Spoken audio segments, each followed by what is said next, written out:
নাগেশ্বরীতে অনূর্ধ্ব-17 gold cup football টুর্নামেন্টের final খেলা ও পুরস্কার বিতরণী অনুষ্ঠান।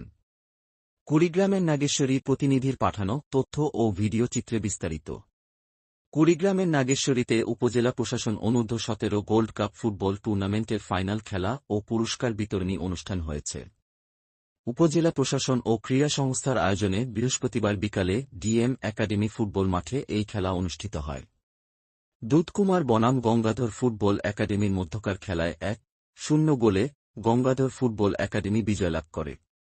পরে বিজয়ী দলের মাঝে পুরস্কার বিতরণ করেন অনুষ্ঠানের প্রধান অতিথি উপজেলা নির্বাহী অফিসার ও ক্রীড়া সংস্থার আহ্বায়ক সিদ্দির আহমেদ।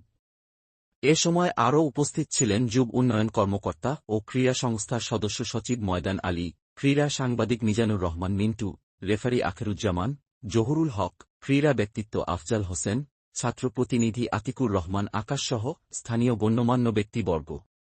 আবরার হোসাইন, তেপান্তরের খবর ডেস্ক।